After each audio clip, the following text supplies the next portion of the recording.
মৌসুমী ব্যবসায়ীদের কাছ থেকে নগদ টাকায় চামড়া কেনেন পাইকারেরা। অর্থ বিনিয়োগ করে বাকিতে ট্যানারি মালিকের হাতে তুলে দিতে হয় পশুর চামড়া। এরপর বছরের পর বছর ঘুরেও পাওয়া যায় না বকেয়া টাকা।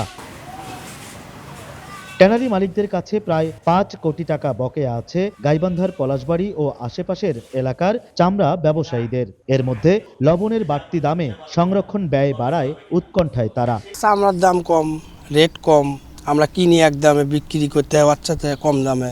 হঠাৎ করে লবণের দামটা বৃদ্ধি হয়ে গেল। যে লবণের দাম বাড়াইছে, এখন লেবার পার্ট সব কিছুর দাম বাড়াচ্ছে, কিন্তু আমাদের তো সমস্যা হয়। 2019 সালে একজিম লেদারের কাছে 1 কোটি টাকার ঊর্ধ্বে পাই, আর বিএলসির কাছেও প্রায় 50 লক্ষ টাকার ঊর্ধ্বে টাকা পাই আমি। 26 সাল পর্যন্ত এখন পর্যন্ত ঘুরতেছি, ওনারা খালি তাল বাহানা করে ইয়ে করতেছে।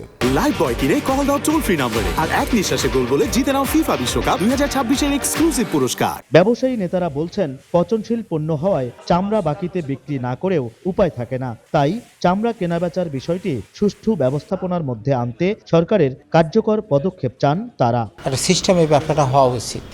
যেমন প্রতিবেশী দেশে কেউ যদি বাকি নেয়, তাহলে একটা ফর্ম থাকে, সে ফর্মে একটা সরকারের দায়িত্ববোধ আছে, সেখানে 40 দিন কি 30 দিনের একটা কমিটমেন্ট থাকে, সেই অনুযায়ী তারা টাকা দেয়, সেখানে লুটপাটের কোনো সুযোগ নেই।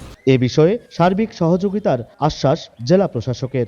সমগ্র চামড়া শিল্পের বিকাশের জন্য এটি খুবই জরুরি যে ব্যাকওয়ার্ড লিঙ্কেজকে আপনার সবল রাখা, এবং ব্যাকওয়ার্ড লিঙ্কেজে আমাদের যে ক্ষুদ্র ব্যবসায়ীগুলো রয়েছে তার জন্য কোনোভাবেই আর্থিক সমস্যায় না পড়ে।